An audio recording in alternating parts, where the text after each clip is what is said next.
to the Canned Wine Podcast, where we open cans of wine and talk about it. We are in Season 4, Episode 4.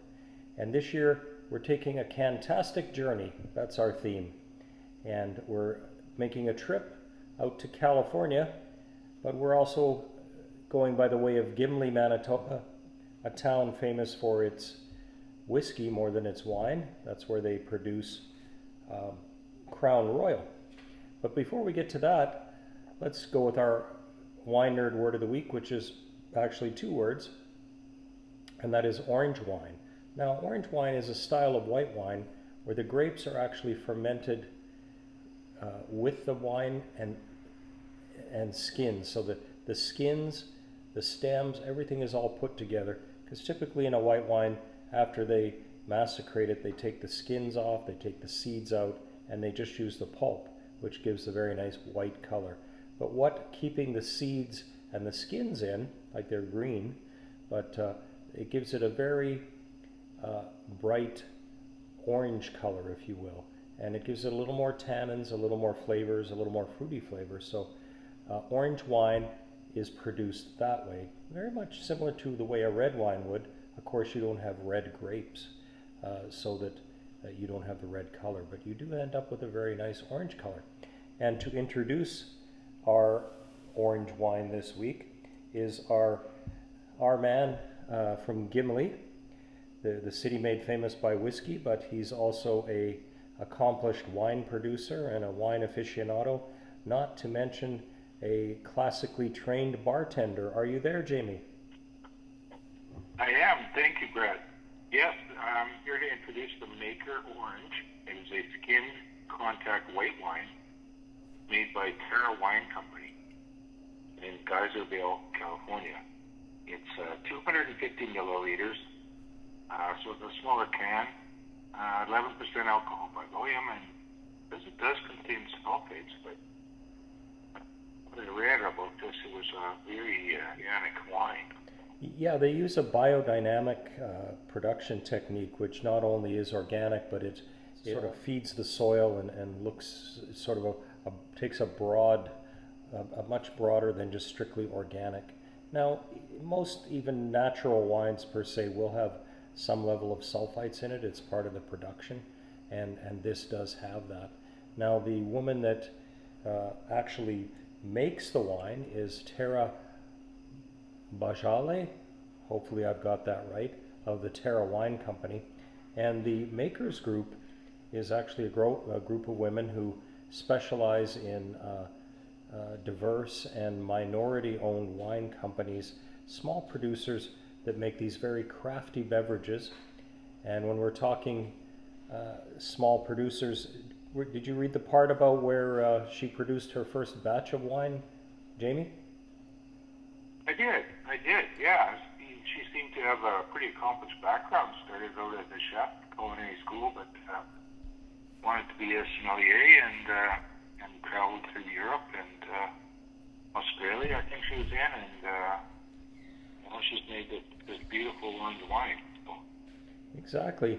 And she was working in the wine industry when COVID struck. She lost her job and decided that she would just take things into her own hands and started producing wine in a garage, in her friend's garage. So more power to her. I never produced wine in a garage. I have made beer in a basement though, and I did try to make vodka one time, but you really haven't lived till you smell rotten potatoes. It's really an interesting smell. So I did not achieve the vodka, but I did make plenty of beer. So, but I did as well. Yeah. Now you were making wine today at a facility in Winnipeg, correct? Yeah, let's see. It was just you go there and you choose which wine you want them to brew for you, so they take care of it, take it away, so no must fuss at your house, and then you have to put the yeast in it. That's what makes it legal, that you're the one making it, and then they call you back when it's time to bottle. So I was there bottling the wine that we had bought about 6 weeks ago. Oh, that's cool. And you had mentioned earlier that it was a Chardonnay, which is the wine that we opened last week with the help of our friend Catherine in Saskatchewan, but we appreciate that you were able to get the wines that I sent up to you. Now, these are California wines, which are in fact not available. I don't think Maker is shipping to Canada yet. They should. It would be a good thing. And what Makers does is they go to these small places, help them properly can, and then they help them to market their wines. So Makers has a can club that'll send you 12 or 24 cans on a quarterly basis, or sometimes even more than that. For me, people might be surprised, but I sort of focus my wine and I mean, I'm not afraid of having a glass of wine with a meal or something, but for me, I'm not drinking wine every day per se. I do a lot of research into it, and Makers was a good fit for me because I was able to get 12 different types of wine delivered directly to me. And they are also heavily involved with the international competition and had a couple of gold medal wines, as well as I think possibly some top of the show type things. So we're looking forward. This orange one was not one of the gold medal wines, but it sounds very promising. The grapes are not not a Chardonnay grape. They are I had that written down here. Orange Vermentino. Yeah, Vermentino. Yep. So that's the grapes that are in here, which is of interest. Now, traditionally, these were produced in Italy or in Slovenia, and Italy kind of bumps up to Slovenia in around where they produce, use the Glera grape to produce Prosecco. That's if it's produced in the Italian side, it's called Prosecco.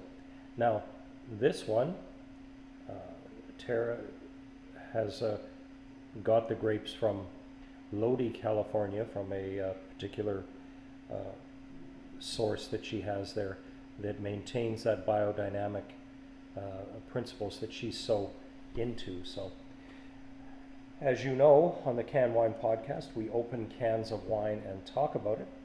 So without any further ado, let's just clean my palate. Let's open this can of wine and talk about it. Are you ready up there in Gimli, Jamie? I am. 0.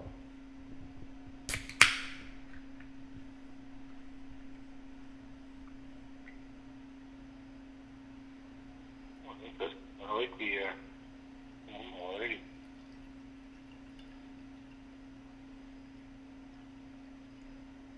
Really is a orange color to it. This does have a very orange color and a very pronounced flavor to it as well.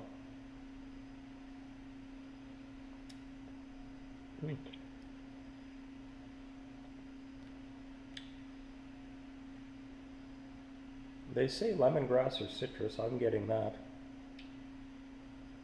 It is a fairly dry wine. They call they call it a minerality, and that's because of the proximity to the Pacific coast. They tend to have that. Well, they said there were some spices like thyme, but maybe you could smell that. I'm not getting that. Thyme and clementine. Chamomile.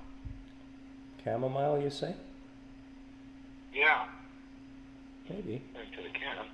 They say that this would be good with Thai dishes. I could see this with pad Thai, a salad, some sort of noodles, anything that might be light or have cilantro in it.